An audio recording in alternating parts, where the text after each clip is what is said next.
ជាង10ឆ្នាំហើយពូម៉ៅមិនងាយមកស្រុកខ្មែរទេអញ្ចឹងហើយជាអាកាសល្អដែលខ្ញុំនាំគាត់ប្រែកាយធ្វើទុំនឹងទាវជាមួយខ្ញុំប៉ុន្តែមុននឹងទៅសូមតបតែងមុខតិចសិនឲ្យតែខ្ញុំធ្វើដំណើរមិនថាទីចិត្តទីឆ្ងាយបងប្អូនខ្ញុំមិនសូវ make up ឲ្យច្រើនទេជូតមុខជាមួយសលេងជាមួយមុខអែសាបន្តិចដាក់សិនខានបន្តិចបន្ទាប់មកក៏លាបជាមួយលេ CA បន្តិចដាក់ក្រែមបន្តិចស្អាតយកតាណាបណ្អស់ហើយនេះគឺជាសម្លៀកបំពាក់ដែលខ្ញុំត្រូវសៀកទៅអង្គរវត្តហ្នឹងនិយាយទៅបុព្វម៉ៅរបស់ខ្ញុំវិញគាត់ពេញចិត្តជាមួយឲ្យដែលខ្ញុំបានទិញឲ្យពីសហគ្រាសដែលមាន logo ខ្មែរយើងថា I love Cambodia គាត់ថាឲ្យនឹងពាក់ស្រួលស្អាតអញ្ចឹងនិយាយទៅឲ្យនឹងក៏ពាក់ស្នំស្រួលនៅសមខ្លួនហ្មងហើយនេះគឺជាសម្លៀកបំពាក់របស់កូនខ្ញុំនិយាយទៅមកអត់សូវស្រួលហ្មងទេបងប្អូនដោយសារតែគាត់ចង់ទៅជាមួយខ្ញុំទី1ខ្ញុំហៅគាត់តាំងពីម៉ោង5កន្លះអញ្ចឹងដោយសារយើងគិតថានៅពេលយើងទៅលេងកោវត្តពេលថ្ងៃវាក្តៅអញ្ចឹងហើយកុំប្រោកពីព្រឹកតិចមួយវិញទៀតហ្នឹងយើងក៏ត្រូវការពេលវេលាតុបតែងដោយសារយើងតុបតែងជាលក្ខណៈបុរាណខ្មែរយើងអញ្ចឹងហើយដល់ពេលខ្ញុំធ្វើដំណើរតាមផ្លូវនិយាយទៅស្ដាយដែរបងប្អូនអត់ដឹងថាគេរត់ម៉ារ៉ាតុងបើអញ្ចឹងទេរត់ជាមួយគេមួយឯងឥឡូវខ្ញុំដល់កន្លែងដែលយើងត្រូវដូរសម្លៀកបំពាក់ហើយដល់ពេលទៅដល់ខ្ញុំចង់ពាក់របៀបថាសម័យចេនឡាប៉ុន្តែពូម៉ៅគាត់ឆ្អល់តែរូបមិញគាត់ចង់បានរូបលីព្រី wedding អញ្ចឹងខ្ញុំថាបើសិនជាឯងចង់បានអាម៉ូតហ្នឹងទៅយើងរៀបការម្ដងទៀតឥឡូវនេះខ្ញុំដើរលើរើសសម្លៀកបំពាក់បងប្អូនដល់ពេលខោអាវច្រើនពេកអញ្ចឹងទៅម៉ូតម៉ាក់ច្រើនពណ៌ស្អាតស្អាតអញ្ចឹងទៅសារៈចាក់ត្រូវទេអញ្ចឹងហើយបងប្អូនខ្ញុំប្រាប់ថាយកពណ៌ផ្ទៃមេឃដែលគាត់មកទៅឥឡូវខ្ញុំប្រែកាយបានស្រ័យបងប្អូនមើលស្អាតអត់កលេចមកមើលសុកជាខ្ញុំវិញអត់ទាន់ហើយទេបងប្អូនសំបីតែប្តីខ្ញុំក៏អត់ទាន់ហើយនិយាយទៅសុកជាអត់សូវអីហ្មងប៉ុន្តែពិបាកជាងគេពូម៉ៅនឹងឯងដោយសារតែសាច់គាត់ស្រស់ពេកអញ្ចឹងទៅរោពណ៌សបល់ធ្វើម៉េចឲ្យត្រូវស៊ីនឹងសាច់គាត់អញ្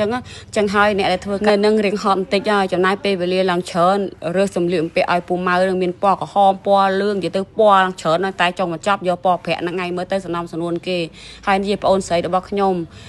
បងអូនស្រីទី5ហ្នឹងឆ្លៀកឈុតតាមបែបរាជិនីតែបងអូនស្រីទី4បន្ទាប់ពីខ្ញុំហ្នឹងគាត់ធ្វើថាជានាងផ្ទះឬបលៀងអីអញ្ចឹងឥឡូវពេលយើងរៀបចំខ្លួនហើយអញ្ចឹងទៅក៏យើងធ្វើដំណើរដល់ជិះpass up ទៅមុខទៀតពួកឯកន្លែងតុបតែងពីអង្គរវាឆ្ងាយគួរសមដែរដល់ពេលទៅដល់ទៅក៏មានគេឆែកសបត់អីចឹងទៅប៉ុន្តែបងប្អូនពេលខ្ញុំដល់អង្គរវត្តខ្ញុំថតបានច្រើនប៉ុន្តែមិនដឹងមិនទេមកដល់ផ្ទះបាត់រូបអស់លេងស្រន់តិចមួយសំបីតែខ្ញុំពឹងពាក់ឲ្យបងប្អូនប្រុសម្នាក់ដែលខ្ញុំបានជួបគាត់ថតឲ្យវាមិនដឹងបាត់តាណាតណៃទេបងប្អូនឥឡូវពួកខ្ញុំឡើងទៅដល់លើប្រាសាទហើយចឹងទៅក៏នាំលាជ្រៀងលេងចឹងទៅឬក៏ថតរូបទុកជាអនុស្សាវរីយ៍ដោយសារពួកប្អូនខ្ញុំនិយាយទៅ4-5ឆ្នាំបានជួបមុខគ្នាម្ដងហើយក៏មិនដឹងថាថ្ងៃណាបានជួបមុខពួកគាត់ទៀតដែរបងប្អូនអានេះទៅដល់កន្លែងប្រាសាទគក់ទ្រូងយើងនាំគ្នាគក់ទ្រូងលេងសើចអីចឹងតែខ្ញុំឆ្ងល់ដែរកន្លែងហ្នឹងមិនបានយើងគក់ទ្រូងលឺសលេងទូងទូងជើងពិតជាអត់យល់មែនបើសិនជាយើងទៅគក់ទ្រូងកន្លែងផ្សេងគឺអត់លឺទេបានតែជ្រងអីចឹងណាបងប្អូនខ្ញុំសូមបងប្អូនជួយខ្ញុំរឿងមួយសូម share វីដេអូនេះម្នាក់មួយមកដើម្បីឲ្យភ្ញៀវជាតិឬក៏ភ្ញៀវអន្តរជាតិឃើញវីដេអូនេះបានច្រើនព្រោះ page របស់ខ្ញុំផុសតែរូបមួយស្លឹកកាលពីម្សិលមិញវាជាប់ subscribe បាត់ហើយឃើញផ្ទះលេខ2នេះវាចូលវែកញែកថាសម្លៀកបំពាក់ដែលខ្ញុំបានពាក់នេះជាសម្លៀកបំពាក់របស់វាអញ្ចឹងហើយបានជា page ខ្ញុំមានបញ្ហាហើយសូមជួយ review page ខ្ញុំម្នាក់មួយផងជាពិសេស page តូចរបស់ខ្ញុំដែលឈ្មោះស៊ីណាខ្មែរជាភាសាខ្មែរនឹងឯងហើយឥឡូវនេះផងដែរដល់វគ្គពូម៉ៅឡើងថ្លឹងគីឡូហើយបងប្អូនដោយសារតែបានទៅជួបមេថ្ងៃមុនមេប្រាប់ថាបើសិននេះពូម៉ៅសក់គីឡូគាត់នឹងវារង្វាន់ធំអញ្ចឹងហើយពូម៉ៅខំណាស់ហាត់ប្រាណផងញ៉ាំ skinny ផងបងប្អូនជួយចាំពូម៉ៅឥឡូវ94គីឡូហើយគាត់ទៅប្រើបាន skinny គាត់ទៅចាប់ដើមប្រើ skinny បានពី3ថ្ងៃទេហើយឥឡូវនេះគាត់ចាប់ដើមប្រើ skinny plus ថែមទៀតដើម្បីសក់គីឡូលឿននិយាយទៅឈុតនេះដែលខ្ញុំលើកបង្ហាញបងប្អូននៅក្នុងវីដេអូគឺឈុតស្រក់លឿនឥឡូវនេះខ្ញុំក៏ខ្លាចចំណាំងចែកចាយរបស់គាត់ដែរអញ្ចឹងហើយបើសិនជាបងប្អូនចង់កម្មងផលិតផលស្អីក៏ដោយឲ្យតែផលិតផលរបស់ផ្សារធម៌ជាតិ24អាចកម្មងខ្ញុំបានលក់តម្លៃដោយក្រុមហ៊ុនថ្ងៃបើសិនជាក្រុមហ៊ុន promotion អីក៏ខ្ញុំលក់និយាយទៅលក់ដោយត្មងហើយឥឡូវនេះខ្ញុំចាប់ដើមធ្វើ green curry ឲ្យពូម៉ៅញ៉ាំបងប្អូនអើយមករយៈហ្នឹងហក់តលិចហក់តកើទឹមពេញផងទៅធ្វើ passport និយាយទៅហក់ទៅហក់មកចឹងទៅអត់ដែលបានសូវធ្វើម្ហូបឲ្យពូម៉ៅញ៉ាំទេភាគច្រើនម្ហូបខ្មែរចឹង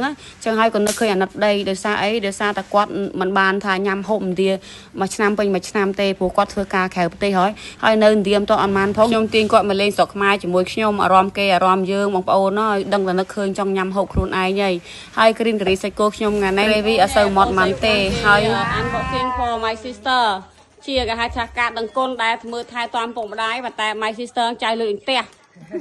បងប្អូនខ្ញុំមានគ្នា6នាក់អញ្ចឹងហើយបងប្អូនពៅរបស់ខ្ញុំនឹងឯងអ្នកមើលការ និយាយទៅអ្នកថែទាំពុកម្ដាយខ្ញុំអញ្ចឹងណាហើយបងអូនស្រីខ្ញុំមួយទៀតហ្នឹងក៏ទិញវ៉ែនតាជាកាដូឥឡូវខ្ញុំចាស់គេមិនទៅអានពាក់បងប្អូនសូមពាក់រំលេងសិនហើយឥឡូវនេះផងដែររវល់តែនិយាយពីនេះពីនោះក៏លេខមកមើលមកហូបខ្ញុំវិញគឺរួចរាល់ហើយមានម្នាស់មួយចានអញ្ចឹងទៅមានត្រីងៀតហើយក៏មានផ្លែស្វាយជាផ្លែឈើដែលពូម៉ៅចូលចិត្តញ៉ាំបំផុតបងប្អូនអើយជួនកាលព្រមឡើង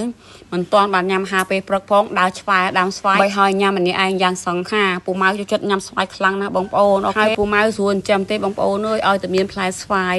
គាត់មិនទៅណាចោលយើងទេហើយសូមអធិស្ឋានបងប្អូនអើយមានការរំខានបន្តិចបន្តួចអ្នកចិត្តខាងគេសាងសង់ផ្ទះអីចឹងណាហើយប្អូនខ្ញុំក៏មានប៉ុណ្ណឹងដែរអរគុណជម្រាបលា